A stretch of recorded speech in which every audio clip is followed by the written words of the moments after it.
Good morning. I was about to speak and realised that I had one of my channels on mute. How unusual. But we're here now and I have got it clear for speech and hopefully for you hearing. So welcome to this morning's Daily Lenormand card spread reading, and I'm rosboundy psychic medium bringing it to you. And a hi to all the regulars and also those who are watching in replay. It's lovely to be here. It is a Monday morning and it's a beautiful sunshiny vista out the front on my lawn and towards my bird bath and everything. Over towards the hills, it's coming into cloudiness, but the sun is shining at the moment and it looks like we might have had a frost. So let's get into the reading though. Tune into your psychic senses, your spiritual guidance, and whatever else it is that you ingest as far as bringing in those messages that are specifically for you from what the cards are speaking of today. So here we go. Okay, we are using the Fairy Tale Lenormand deck as well, again, still, because that's what I'm going to concentrate on until I can sort of become more familiar with some of these fairy tales. They're absolutely amazing, and I will be doing at some point a little bit of homework and research on some of the more unfamiliar fairy tales. Now, here we go with our owl card. Let's bring that up to the camera. And it is, being unique is better than being perfect. And I think that's the whole thing about our imperfection is our perfection. So here we go with that gorgeous little owl card. I think it's gorgeous. Now, what do the cards have for us this morning? Excuse me, we've got some familiar cards. We have heard the Rider before in this deck. So we've got the Rider, and we've got the Book, we have the Birds, all about communication. And then we have the Cross. Now with this one, I'm going to swap the guidebook out for the tin that holds these, just in case someone wants to buy this particular deck. That is the tin that they come in. And here we have the cards for this morning's reading, just as a reminder. Right, we're looking at the Rider, the Book, and the Birds first. So I'm going to do it this way. I will read them from the booklet because it is a new deck for most of us. And I'm still not completely familiar with some of the meanings and the little fairy tales, I suppose, to do with how they came to be this deck it's actually written by Arwen Lynch here. You might just be able to make it out, and the artwork is Lisa Hunt. Both excellent at their craft, I feel. So the Rider is about success, victory, good news, and dreams realised. So we're on the journey of a new dream pathway, I suppose. So the Enchanted Horse is a magical horse that brings a prince and princess together, but then a crafty sultan uses that same horse to kidnap the princess. The prince she loves must be wily in how he defeats the powerful sultan. He succeeds in his goal and uses the same magical horse to escape with his love back to his own kingdom.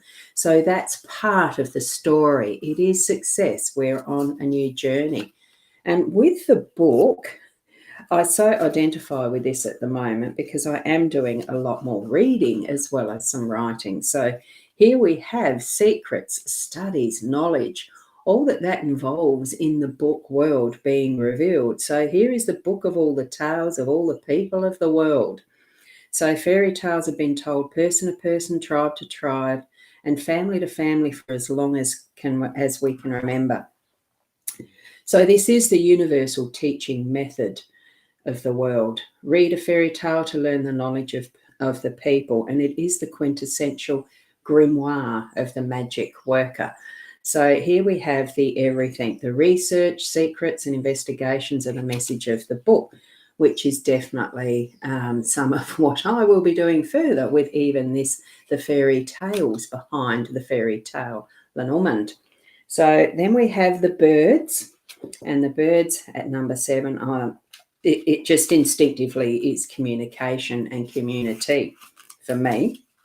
Now, what does it mean as far as trying to find the number? It's 12.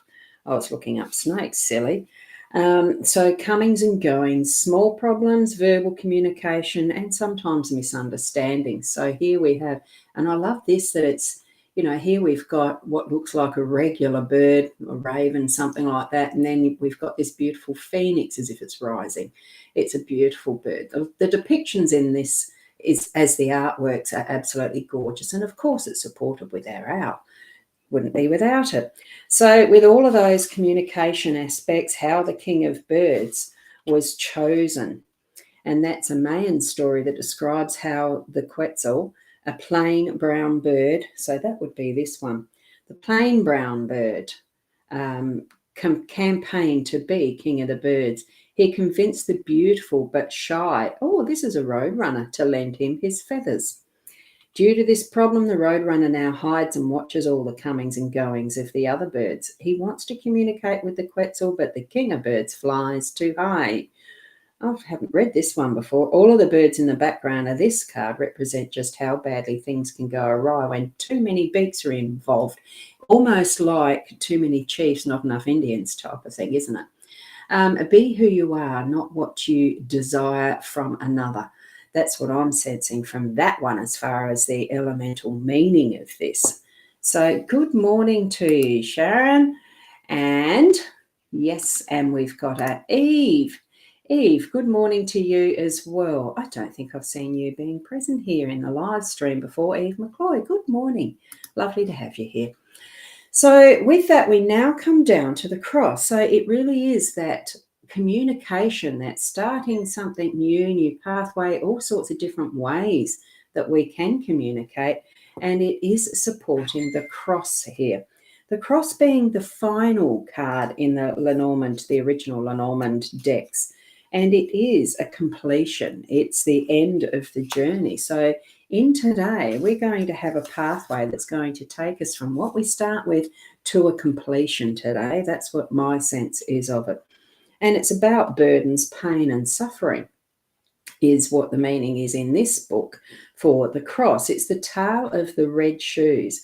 A young girl chooses pretty red shoes over helping her dying foster mother. She's cursed not only to wear the shoes forever, but to dance without stopping. I think I have heard this fairy tale before. So even though she suffers from blisters and bleeding feet, she must keep dancing. Finally, she sees an executioner whom she begs to help her. He chops off her feet, but the shoes go dancing off into the woods. Moved by her cries, he helps her with crutches and a rosary. Finally, she enters a church where her confession is heard. Once she repents, her aching burden is lifted. A teaching tale from the world of fairy tale brings the message of the cross. What burdens of life are bearing you down? So the last sentence in that, I'll just read the complete thing because we are completing this one. So when the cross appears, there will be sorrow. Pain is to be expected. Remember to carefully review the cards nearby. Oh, that goes on for the Grand Tableau, the GT.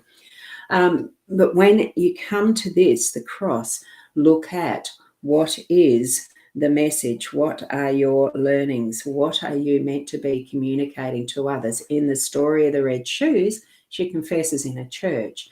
Some of these types of cards and meanings do come heavily from a more religious structure and creation. But in this, keep in mind what you yourself are burdened with. In all of these, what are you taking on that's too much? What are you expecting to be your pathway when in reality it isn't? Here we have that is the Quetzal wanting to be something he's not, and that is the roadrunner giving it and just watching passing by of life, basically. Be you. What we're seeing in this, I feel, is that being you. And don't put on something that isn't yours. Be you. And life today, because we are specifically speaking about what is today's message. So I think, let's take on that is our own and let anything else be the responsibility of who owns it. And not to compare ourselves to others, but be our unique selves. Be that perfect imperfection, like our card suggests. An interesting card spread today. I like it, but I like them all. They are the messages that Spirit's bringing to us. Trust that what you're hearing, trust that what you're feeling is meant for you in whatever way that is. It's only you that can know your life situation as it is. Thank you for being here, and I hope that you'll be here tomorrow morning as well. Now, I have put in my thepsychic.online website link into the various channels it's allowed to go into. So if you need anything more detailed, certainly book in, and we can go in depth into your life situation. And anything else, ask questions possibly in the, I do keep an eye on them. I don't stay in them all the time through the day, but the messengers and that sort of thing via the social media, you'll see the links there somewhere. I think it's in the description. Anyway, thank you so much for being here, and we'll be here tomorrow around 8 o'clock. Keep being the best you that you can be, and namaste.